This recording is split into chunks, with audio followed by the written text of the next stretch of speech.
बिस्मिल्लाहिर्रहमानिर्रहीम। आज का हमारा टॉपिक है एफिशिएंसी एंड डिसिप्लिन रूल्स 2020 का पार्ट 3 हम डिस्कस करेंगे और इसमें हम रूल नंबर 12 से ऑनवर्ड डिस्कस करेंगे। रूल नंबर 12 प्रोवाइड करता है कि इंक्वायरी ऑफिसर या इंक्वायरी कमेटी की क्या पावर्स होती हैं।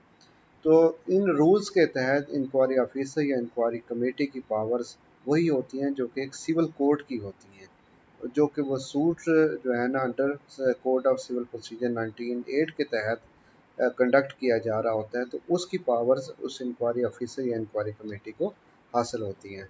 इन पावर्स में क्या क्या शामिल है? एक वो समन कर सकता है या कमेटी समन कर सकती है अटेंडेंस के लिए और एग्जामिन कर सकती है ऑन ओथ। दूसरे नंबर पे discovery and production of documents and receiving evidence on affidavit. तीसरे नंबर पे issuing commissions for the examination of witness of the documents. चौथे नंबर पे इसकी जो प्रोसीडिंग्स हैं इन रूल्स के तहत ये समझी जाएंगी कि ये जुडिशल प्रोसीडिंग है within the meaning of section 193 and 228 of the Pakistan penal code 1860 के तहत। तो ये देखें कि इंक्वायरी कमेटी और इंक्वायरी ऑफिसर के पास पावर्स कौन सी होती हैं? सिविल कोड की पावर होती हैं और इनकी प्रोसीडिंग को जुडिशल प्रोसीडिंग तस्वर किया जाता है।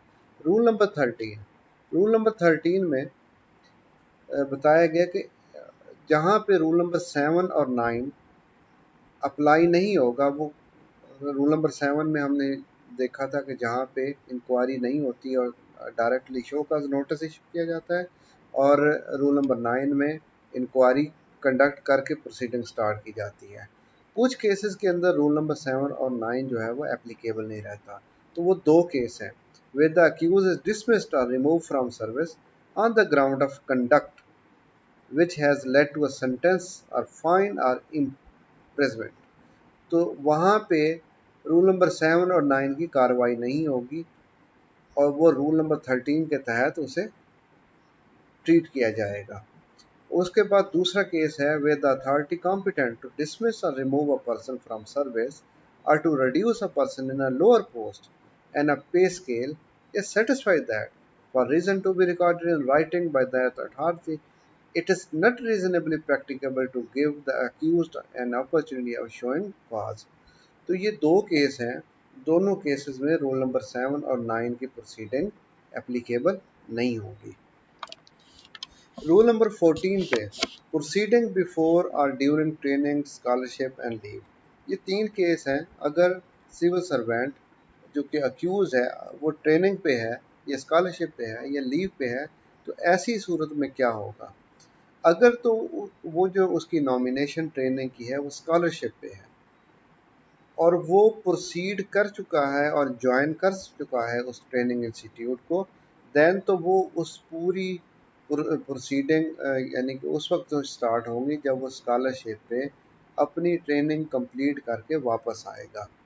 अदरवाइज अगर ऐसी सूरत हाल है कि अगर उसने इंस्टीट्यूट ज्वाइन नहीं किया तो उसकी नॉमिनेशन जो है वो विड्रा कर ली जाएगी, जो कि नॉमिनेटिंग अथॉरिटी विड्रा करेगी और उसके खिलाफ प्रोसीडिंग की जाएगी। दूसरे नंबर पे इन सब रूल 3 में बताया गया है कि अगर सिविल सर्वेंट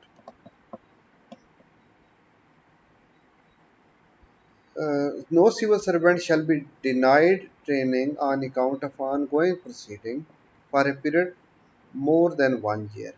तो 1 साल से जायद का पीरियड जो है वो बताया गया है कि वो ट्रेनिंग पीरियड के लिए 1 साल की डिनाइल का पीरियड है। सब रूल नंबर 4 के अंदर in case where a civil servant on leave is required to be proceeded against, his leave shall be cancelled by the authority and shall be called back from the leave to join the proceeding। तो देखें इन तीनों cases में, scholarship, training और leave के cases में, scholarship का case है अगर वो इंस्टीट्यूट ज्वाइन कर लेता है तो उसकी प्रोसीडिंग उसके वापस आने पे की जाएंगी जब वो अपना स्कॉलरशिप पे ट्रेनिंग कंप्लीट कर लेगा। रूल नंबर 15 में डिपार्टमेंटल रिप्रेजेंटेटिव की ड्यूटीज़ बताई गई हैं। ये डिपार्टमेंटल रिप्रेजेंटेटिव वो है जो ऊपर हमने देखा था रूल के तहत बाय डेजिग्नेशन अपॉइंट किया जाता है। तो वो इस सारी प्रोसीडिंग में कौन कौन से ड्यूटीज़ परफॉर्म करेगा?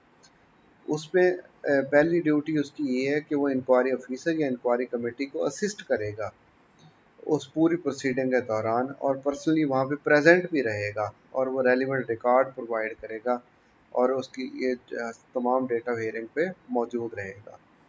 अभी हमने पहले ये देखा था कि जो डिपार्टमेंटल असिस्टेंट है, जब उसकी क्रॉस क्वेश्चनिंग विटनेसेस वगैरह होती हैं, स्टेटमेंट्स रिकॉर्ड होती हैं, तो डिपार्टमेंटल रिप्रेजेंटेटिव भी वहाँ मौजूद होना ज़रूरी होता है।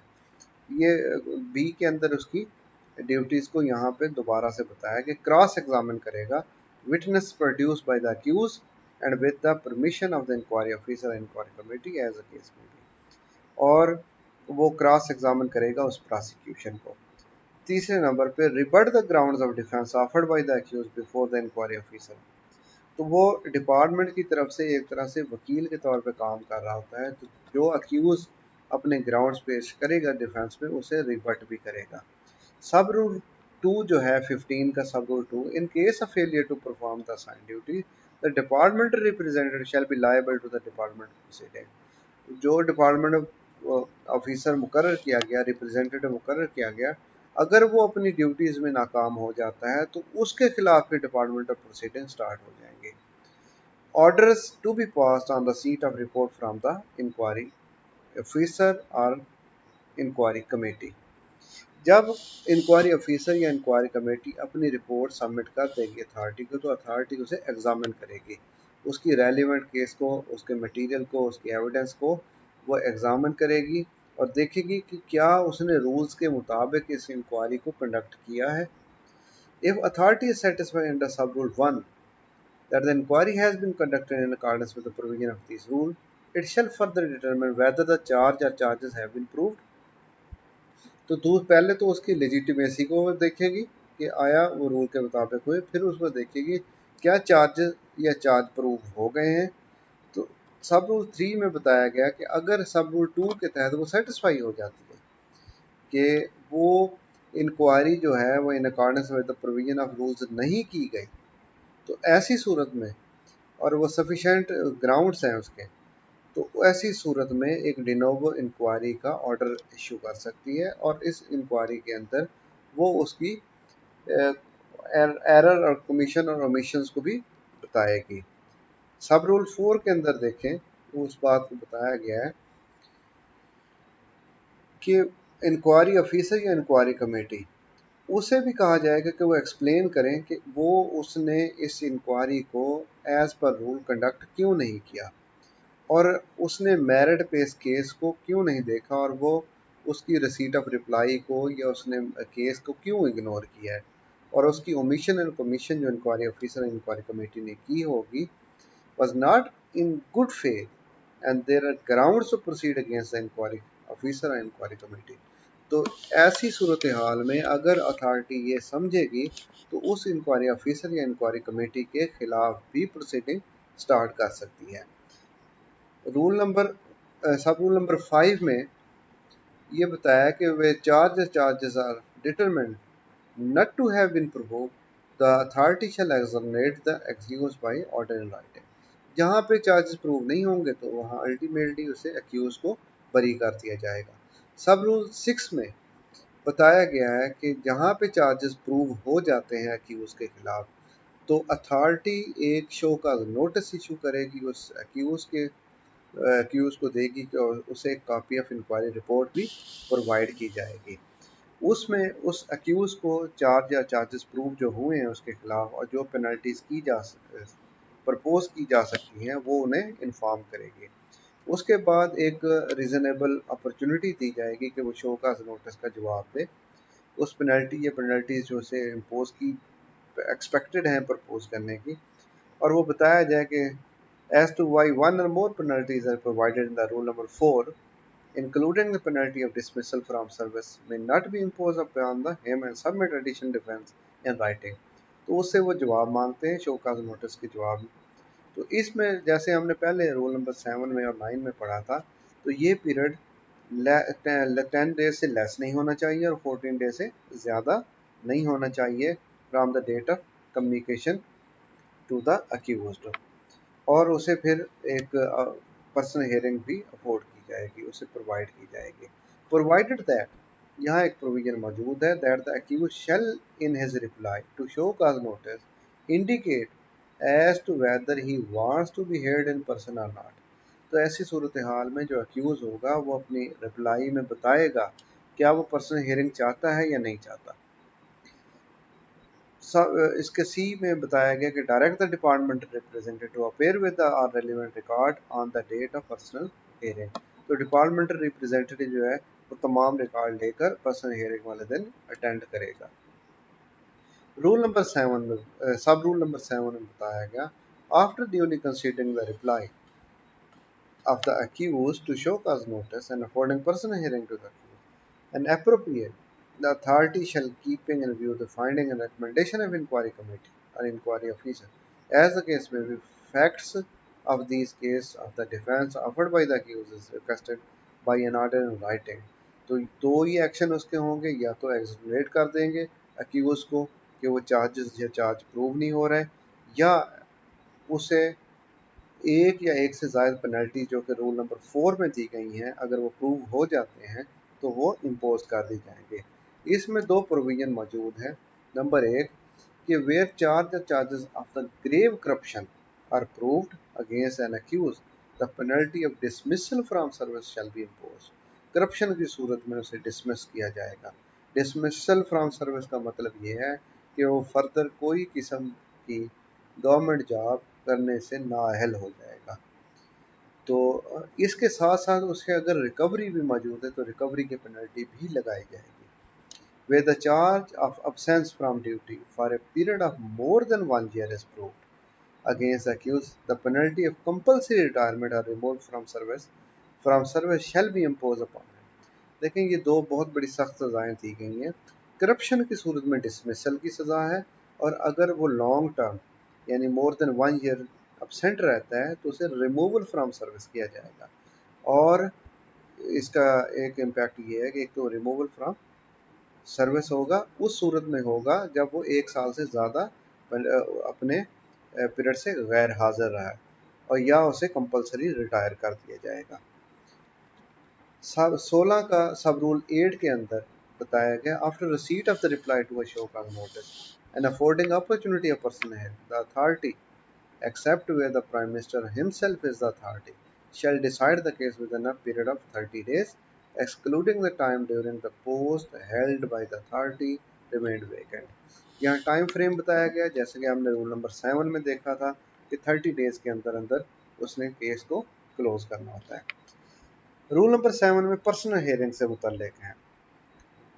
Not withstanding the proviso of the clause B of the sub rule 6 of the rule 16 जो अभी हमने देखा है, authority may by an order in writing call the accused and the department representative along with the relevant record of the case to appear before him or before a hearing officer who shall as far as possible the senior rank to the accused appointed by the authority of her personal hearing on fixed date and time। तो यहाँ पे department representative भी वो इस personal hearing को attend करेगा। Rule number 18 में बताया गया है कि अगर सिविल सर्वेंट डेपुटेशन पे है या वर्किंग किसी दूसरी गवर्नमेंट से मतलब फेडरल गवर्नमेंट का एम्प्लॉई और प्रोविंशियल में वो काम कर रहा है या किसी ऑटोनोमस बॉडी में काम कर रहा है तो उसका एक प्रोसीजर बताया गया है। तो ऐसी सूरत हाल में फेडरल यानी कि जो गवर्नमेंट जिसका सिविल सर्वेंट होगा वो ask the relevant government or borrowing organisation to frame charges against the civil servant and forward the case to his parent department. तो जहाँ पे वो मौजूद होगा वहाँ से केस फॉरवर्ड होगा उसके पेरेंट डिपार्टमेंट को। तो बी में उसके initiate proceeding against him on its own under these, वो फिर अपने रूल्स के मुताबिक उसके खिलाफ प्रोसीडिंग को स्टार्ट करेंगे। सब रूल 218 का सब रूल 2 में है कि जहां in case members of all Pakistan service posted in the province establishment wing may refer a case to a chief secretary concern for probe or fact finding inquiry and may initiate proceeding on the finding of that probe or fact finding inquiry or on its own if no finding are received within the 2 months। तो federal government provincial government को chief secretary को कहेगी कि वो इससे proceeding start करे। अगर 2 महीनों में नहीं होती तो वो खुद उससे प्रोसीडिंग स्टार्ट कर सकती है। Provided that in case of proceeding against any chief secretary of the province, the establishment shall frame the charges and initiate the disciplinary proceeding with approval of the Prime Minister. अगर chief secretary के ही खिलाफ proceeding हो तो फिर federal government prime minister के approval के साथ कर सकती है। रूल नंबर 19 में अपील का बताया गया कि अपील का जो तरीक़ाकार जैसे 73 में था उसी तरह सिविल सर्वेंट अपील रूल्स 1977 के तहत उसका राइट महफूज है कि वह अपील कर सकता है। Provided that where the penalty is impose by order of the president there shall be no appeal but the civil servant concern may apply for review. President अगर उसकी अथॉरिटी है तो वो सिर्फ उसे रिव्यू करवा सकता है। 20 नंबर रूल में अपेयरेंस ऑफ द काउंसिल यहाँ बताया गया कि जितनी भी प्रोसीडिंग है वो डायरेक्ट शो का नोटिस हो, इंक्वायरी ऑफिसर के पास हो, पर्सन हेयर हो, तो वह बजाते खुद पेश होगा। कोई अपनी काउंसिल जो है अपॉइंट नहीं कर सकता, काउंसिल उसके बिहाफ पे पेश नहीं हो सकता। रूल नंबर 21 में रिपील को बताया गया कि जो END रूल्स 1973 थे वो END रूल्स 2020 के आने के बाद वो रिपील हो गए हैं to the extent of these provisions.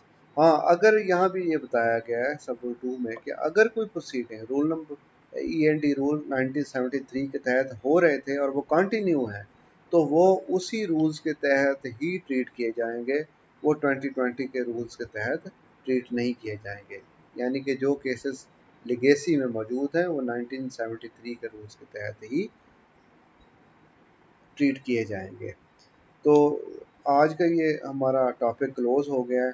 अगर इन इसमें से किसी कोई पॉइंट पे अंडरस्टैंडिंग ना डेवलप हुई हो या फर्दर कोई क्वेश्चन हो END रूल 2020 के तहत तो आप कमेंट बॉक्स में से कमेंट कर सकते हैं। Thank you very much. अल्लाह हाफिज़।